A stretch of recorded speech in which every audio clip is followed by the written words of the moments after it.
When we rabbis open our mouths and begin to speak, we never know how or where our words will land, whether they will resonate with as much meaning for those who hear them as they do for us, whether they will enter the heart or fall by the wayside. Presumably, we believe we have something meaningful to share, either a subject we feel important or a matter we imagine those listening would want to explore. But we never truly know. Last Friday evening, I began our service with a brief teaching on Tisha B'Av, the 9th of Av, which the Jewish community marked this past Monday night and Tuesday. Tisha B'Av commemorates so many of the tragedies that have befallen the Jewish people, most notably the destruction of the first and second temples. I won't repeat the lesson I shared then, now, but in essence it addressed the choice each one of us can make about whether we dwell on the past, the sorrows we have experienced, and the regrets that still haunt us, or whether we turn to face the future with hope that the days to come might be brighter. It was just a few comments derived from 2 Psalms and a tradition about the blessing recited after the final meal before the Tisha B'Av fast begins. A tradition many of us probably do not observe, and so I wasn't sure it was even all that relevant. But after services, and over the course of the next few days, congregants expressed to me that the message of hope being a choice was in fact exactly what they wanted to hear. Some of them I knew had recently experienced loss, the deaths of those closest to them, and they weren't sure how to go on. Others were struggling with chronic illnesses. Awakening each day, they faced a decision about whether to set their anxieties aside, the fact that there was no cure for them, in order to embrace the life and joy that were no less theirs to live.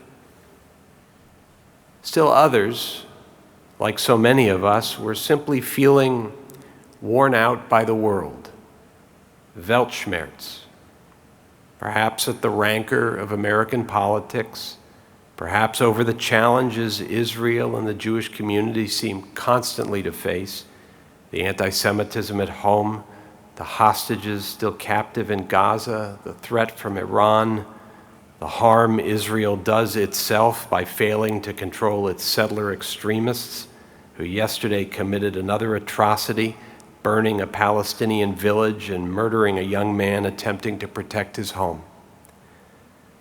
Perhaps it's the exhausting treadmill of bad news on every channel we watch or online feed we read that depresses us. Whatever the reason, we all need an utz to choose hope over despair. I'm reminded of Shai Agnon's poignant fable of the goat.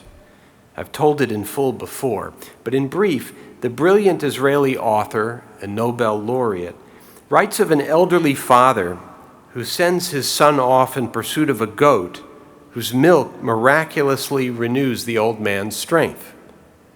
Where does this goat graze, he wonders, that her milk should have such power? Well, the goat returns, but the son does not, and the father believes him dead. In fact, the younger man has discovered the secret to the goat's powers through a magical tunnel leading him from their home in Eastern Europe to the land of Israel. And he tucks a note to his father inside the animal's ear with instructions to grab hold of the goat's tail and join him there. But the old man discovers the note too late, only after he has slaughtered the animal in despair. His fears for the worst cementing his own suffering, he lives out the remainder of his life in exile. What a shame. The possibility of joy was within his grasp, yet he gave in to sadness.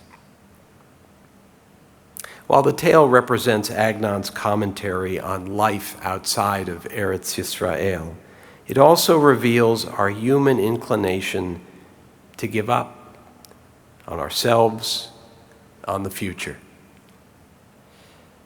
This Shabbat, the first after Tisha B'Av, is known in Jewish tradition as Shabbat Nachamu, Nachamu meaning comfort. The name comes from tomorrow's Haftarah reading from the prophet Isaiah, who seeks to comfort the Israelite people after exile in Babylonia. Comfort is what so many of us seem to need right now. Where shall comfort be found? Not in bland, uncertain promises of better days to come. We cannot know what tomorrow will bring. The challenges of the world around us still will be with us. Those we have lost will not have returned. Chronic disease won't have been cured. We do not control much of what befalls us. Life's harsh winds and rains will at times beat against us.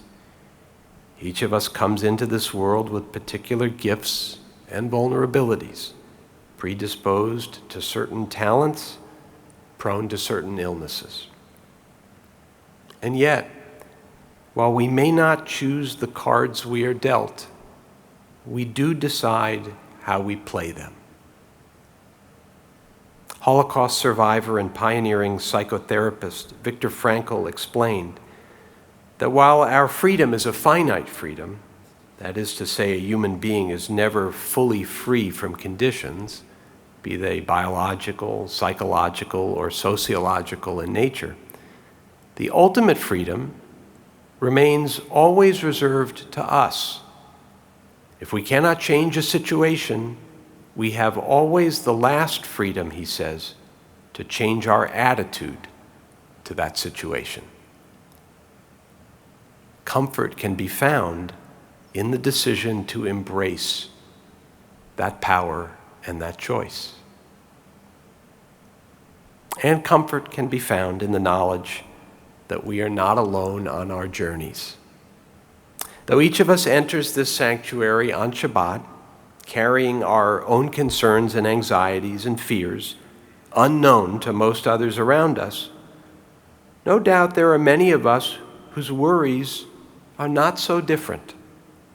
And there is strength in the knowledge of that commonality, even if we don't know those other people well, or even at all. Some of you may have come here tonight to be reminded of just that. Others may have come because you believe or want to believe that no matter how lonely you may feel at times, you are never alone. God, too, is ever present, waiting to be found and let into our hearts. This week, Parashat Ve'etchanan reminds us of this. Deuteronomy chapter 4 seems to predict the Israelites' exile when the people would be scattered among the nations. But even in distant lands, God promises, they will never be alone.